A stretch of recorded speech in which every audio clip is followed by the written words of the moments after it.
Welcome to ஷம்மூஸ் kitchen. இன்னைக்கு நம்ம recipe சுவையான வெண்டைக்காய் மோர்க்குழம்பு. மோர்க்குழம்புல நிறைய வெரைட்டிஸ் பண்ணலாம். நம்ம இன்னைக்கு வெண்டைக்காய் வச்சு ஒரு சுவையான மோர்க்குழம்பு செய்ய போறோம். பிரிஞ்சு போகாம நல்ல வாசனையா இந்த மாதிரி செஞ்சு பாருங்க. ஒரு ஈஸியான குழம்பு ரெசிபி. நீங்க நம்ம சேனல் இன்னும் சப்ஸ்கிரைப் பண்ணலன்னா சப்ஸ்கிரைப் பண்ணிக்கோங்க. கூடவே பெல் ஐகான் பிரஸ் பண்ணி ஆல் கொடுங்க. இந்த வீடியோ உங்களுக்கு பிடிச்சிருந்தா ஒரு லைக் கொடுங்க. நீங்க கொடுக்குற ஒவ்வொரு லைக்ஸும் கமெண்ட்ஸும் எங்களுக்கு இன்னுமே மோட்டிவேட்டடா இருக்கும். இப்போ வாங்க ரெசிபி செய்ய ஸ்டார்ட் பண்ணிடலாம். 150 கிராம் வெண்டைக்காய் எடுத்திருக்கேன். முத்தல் இல்லாத காயா எடுத்துக்கோங்க. இதை வாஷ் பண்ணிட்டு இந்த மாதிரி மீடியம் சைஸ்க்கு கட் பண்ணிக்கலாம். இதுக்கு தேவையான மற்ற இன்கிரீடியன்ஸை பார்த்துடலாம். 1/2 கப் துருவின தேங்காய், 1 டீஸ்பூன் சீரகம், 1 இன்ச் அளவுக்கு இஞ்சி, 2 பச்சை மிளகாய், கூடவே நல்ல கெட்டியான தயிர் 250 ml எடுத்துக்கோங்க. தயிர் ஓரஞ்சு புளிச்சிருக்கணும், பட் ரொம்ப புளிச்சிருக்க கூடாது. தயிர் தண்ணி மாதிரி இருந்தா குழம்பும் தண்ணி மாதிரி தான் இருக்கும்.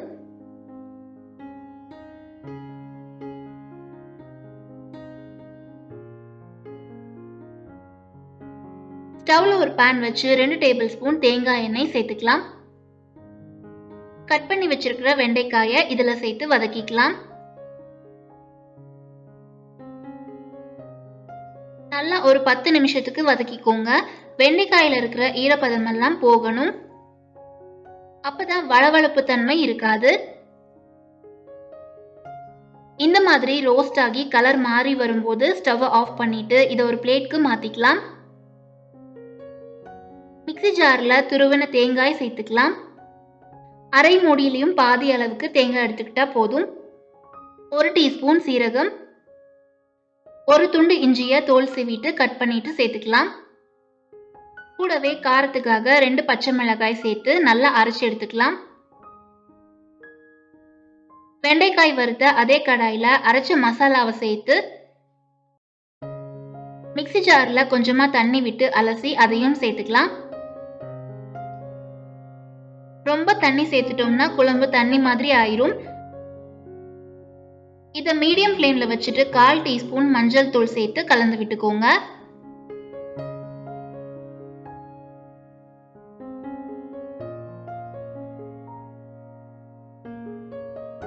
அரைச்ச மசாலா கூடவே தயிரும் சேர்த்துட்டோம்னா கொதிக்க விட முடியாது, திரிஞ்சு போறதுக்கும் சான்சஸ் இருக்கு. கொதிக்க விடலன்னா மசாலால சீரகம் இஞ்சி இதோட பச்சை வாசனை போகாது. குழம்புல கடைசி வரைக்கும் அதே பச்சை வாசனை தெரியும். சோ இந்த மாதிரி 4 நிமிஷத்துக்கு கொதிக்க விட்டுருங்க.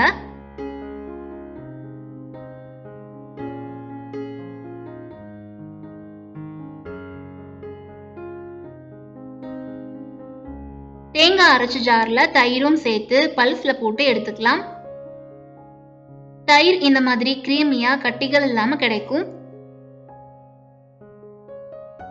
இந்த மாதிரி மசாலா கொதிச்சு வரும்போது வதக்கின வெண்டைக்காயை சேர்த்து இதுக்கு தேவையான உப்பு சேர்த்து கலந்து விட்டுக்கோங்க.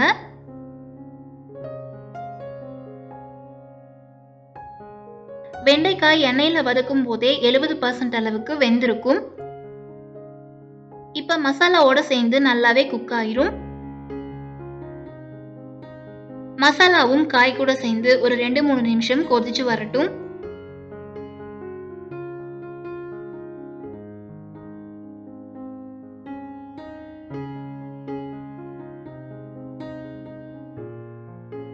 இப்ப ஸ்டவ் சிம்ல வச்சுட்டு பிளண்ட் பண்ண தயிரை இது கூட சேர்த்து கலந்து விட்டுக்கலாம்.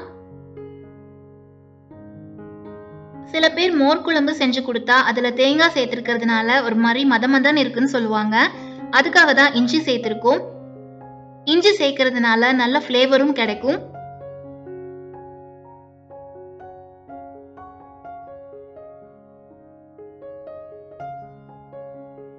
இந்த மாதிரி கொதிக்க ஸ்டார்ட் ஆனதும் ஸ்டவ் ஆஃப் பண்ணிருங்க. இதை ஒரு பவுலுக்கு மாத்திரலாம்.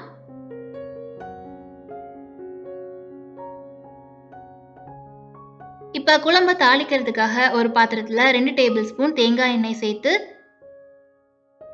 எண்ணெய் சூடானதும் 1/4 டீஸ்பூன் வெந்தயம் சேர்த்து பொரிய விடுங்க.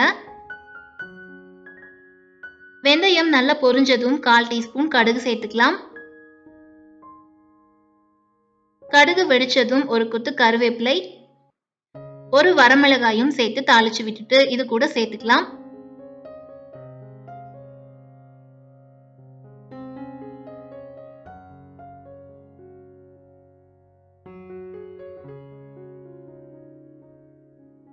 மணக்க மணக்க சுவையான வெண்டைக்காய் மோர் குழம்பு ரெடி ஆயிருச்சு. இதை மிக்ஸ் பண்ணிட்டு சர்வ் பண்ணிக்கலாம். இஞ்சி, சீரகம், வெந்தயம் எல்லாம் சேர்த்து நல்ல வாசனையான மோர் குழம்பு இந்த மாதிரி செஞ்சு பாருங்க. ரொம்ப தண்ணியாவும் இல்லாம ரொம்ப திக்காவும் இல்லாம கரெக்டான கன்சிஸ்டன்சில வந்திருக்கு. இதே மாதிரி மோர் குழம்பு நீங்களும் வீட்ல செஞ்சு பாருங்க. ரெசிபி பத்தின ஃபீட்பேக்கை மறக்காம கமெண்ட்ஸ்ல சொல்லுங்க.